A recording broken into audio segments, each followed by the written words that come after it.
Hello, this is Ron Paul with your weekly update for September 6th. Last week, in the wake of another uptick in the official unemployment rate, the administration continued to claim that their economic policies were working, just not fast enough.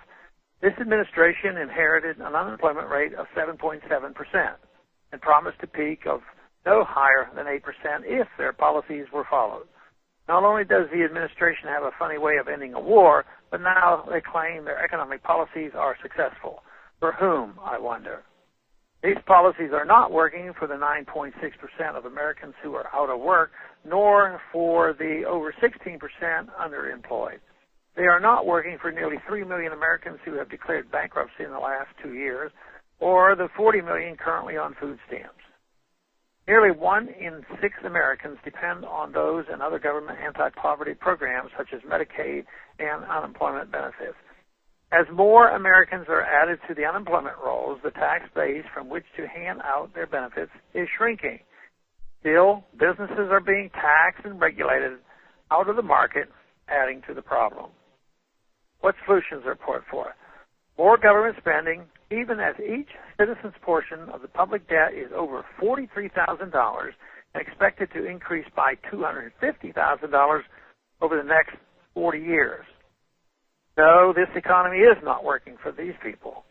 The current economic policy does work for some people. For example, it has worked out very well for certain bankers and large corporations who took on too much risk and got themselves in hot water and were declared too big to fail, which is really a euphemism for friends in high places.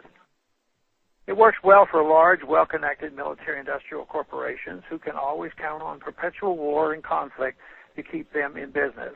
It also works for those on the government payrolls, which is increasing as the tax base is decreasing.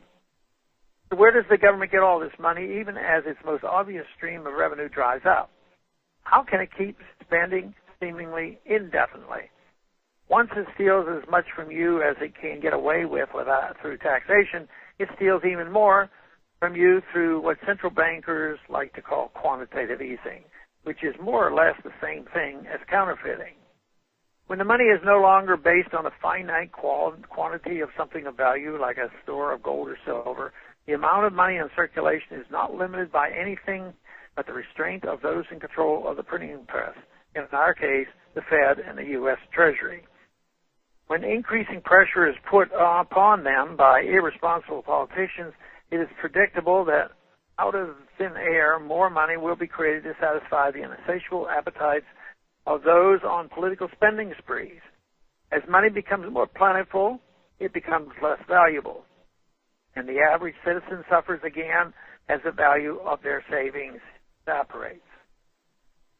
It has happened over and over again in history, and what usually is followed is the total debasement of the currency, hyperinflation, and chaos. Sound economic policy would be to take our foot off the gas and apply the brakes to government spending as the economic cliff approaches. We must get back to where our economy produces actual wealth rather than mere paper wealth. The road back to fiscal sanity and a strong economy is simple. Congress just needs to get back to following the Constitution. Thanks for calling this update. A new update is placed on this number, 888-322-1414, every Monday. The written text of which can be found on my website, www.house.gov/Paul, under the heading Texas Straight Talk. Thanks for calling.